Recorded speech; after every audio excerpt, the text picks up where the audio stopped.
But I'd like to hand over now to Rabbi Dr Andrew Goldstein, who I also know that for many of us was a huge inspiration not only for many of our own journeys, inspiration for Kadima, and really the inspiration for why many of us are in this room today. Rabbi Dr Andrew Goldstein.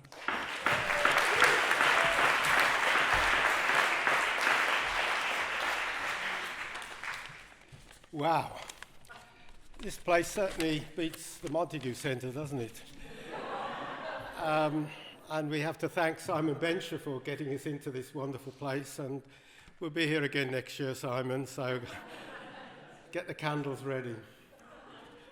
I see that I'm a founder of Kadima Holiday School. I have to say that I may have been one of the founders, but my wife Sharon, if she hadn't have kept us in order, it wouldn't have lasted more than a year. So.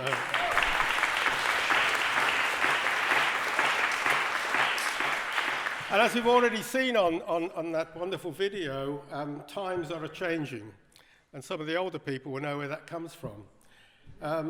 Our movement has certainly had changing acronyms, JRU becoming ULPS, becoming LJ, and then as we saw our youth movement starting way back as Flipjig, maybe there was something before that, but might be people even older than me here who know that, I don't know.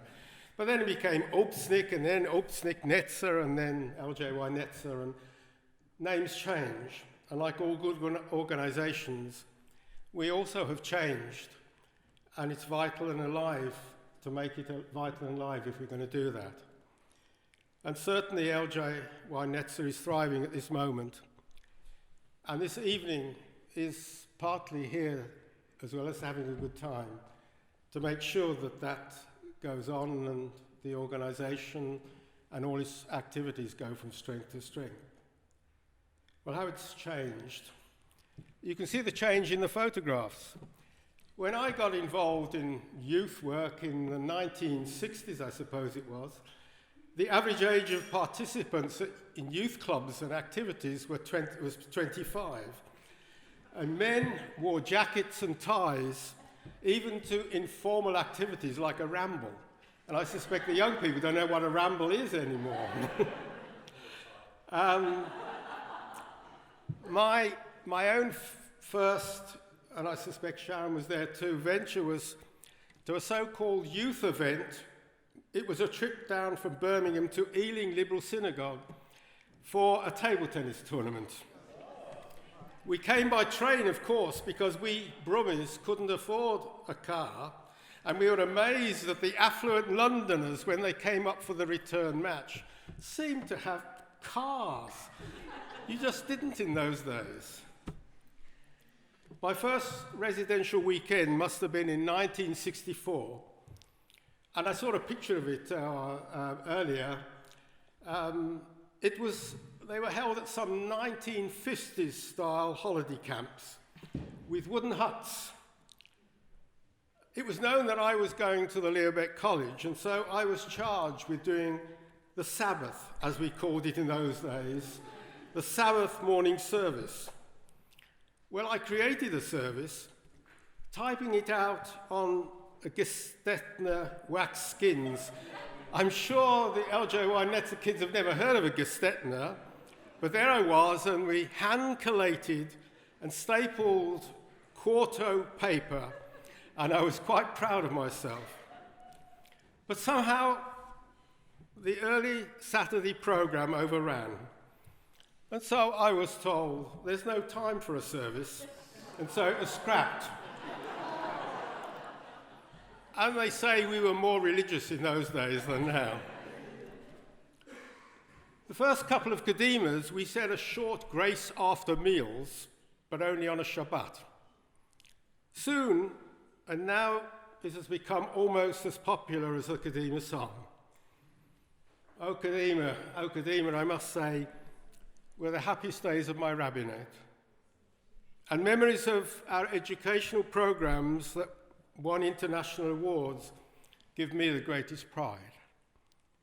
And Sharon and I have had the greatest nachas of seeing so many people we keep bumping into, not just tonight, but all around the liberal movement and elsewhere, coming up to us and saying Kadima Summer School was the formative experience in their Jewish lives. And I look back with immense satisfaction on the events Kadima spawned, this time through the ULPS Education Department. How many of you here recall the sports days in Willesden Stadium? The football tournament on one of the 100 pitches at Hackney Marshes in the winter. The project competition, the Yachtav weekends, the Orbit Club when it started, when you got points for knowing the blessing over wine. And you know the points mean prizes. And with liberal Jewish generosity, prizes meant a cheap address book and an even cheaper pen that didn't work. Education and youth have always been at the core of liberal Judaism. And then you add in social action, usually inspired by the younger generation.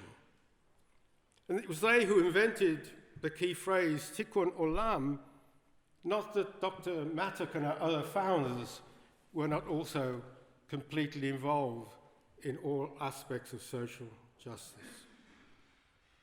In the early days, Israel played hardly a part in our programs. Although I do remember one of the best games we had was on the Six-Day War. Any of you remember that one? It was brilliant. But then the executive director at the time, Rabbi Sidney Brichto, changed our direction. He found the money to bring over shlichim, and as is mentioned in the brochure, Nurit Be'eri came over for youth, but soon turned her talents to education. Brilliant artwork before computers did it all for you.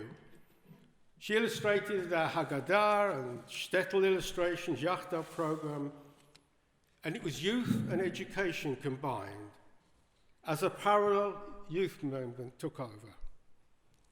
Yachtav, do you remember, some of you, weekends away, education and fun, and all built on Kadima. It was an era of great congregational youth clubs. Spy at Southgate, Spectrum at Northwood.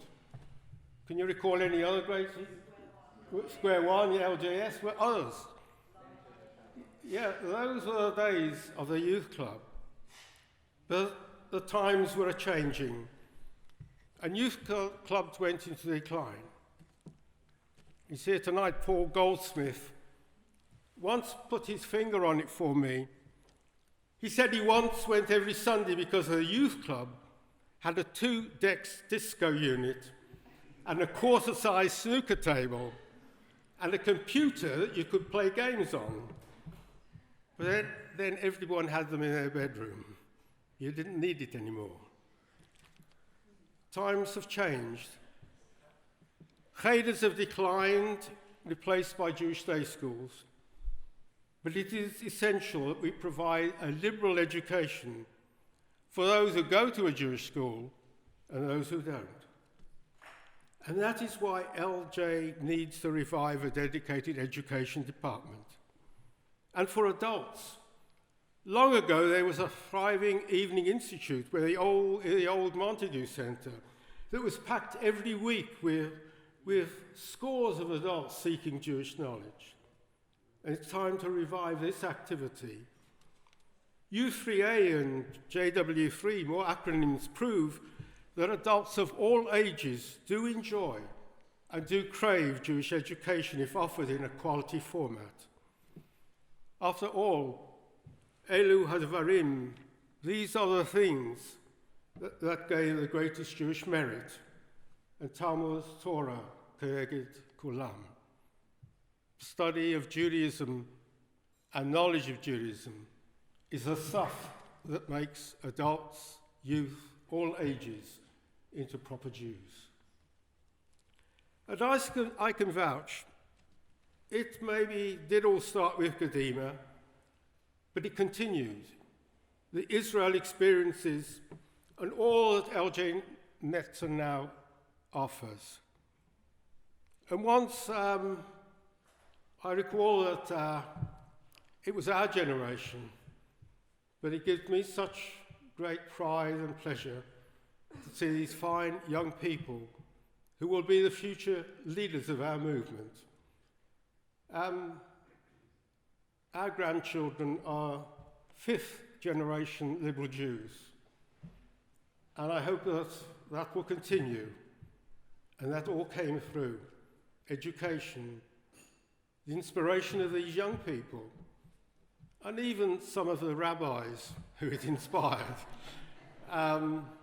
Well, times may be changing, but the need to preserve and to expand our liberal Jewish identity is as necessary as ever in this confused world, maybe more than ever. We need to keep the heart and soul of liberal Judaism alive and thriving, to give it a present and a future. We need to support our youth and education. We need to go with our young and with our old, and try to make sure that our excellent programs are available to as many of our members as possible, whether they are young people from Dublin, or whether they're in Birmingham, or whether they're in Manchester or in Lincoln, that through modern technology, all can benefit from these programs. Well, now my purpose of being here. You've started the process by just coming here tonight. The next step, of course, before you get your pudding, is to donate further. Not just your presence and the money you paid to come here, but the money we urgently need to make a future of these programs.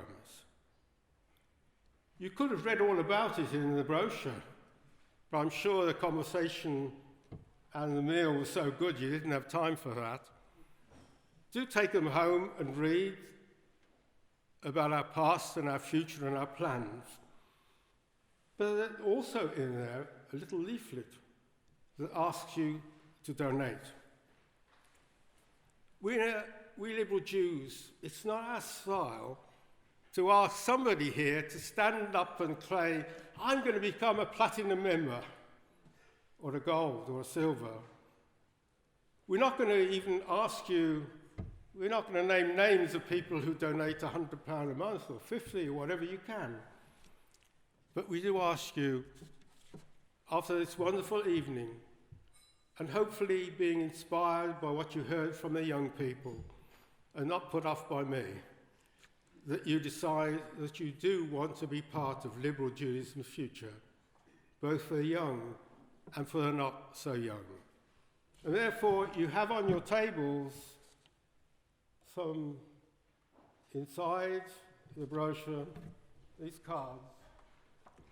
And you even have some superior pens, not like the old Orbit Club pens. I hope they work. But they'll only work if you put a tick somewhere, if you make a contribution. And on the table, I think someone's been appointed the envelope gatherer. We're not going to announce, we're not going to declare, it's just up to you. And I hope you give generously. And if you do, we can enjoy a pudding together. Thank you.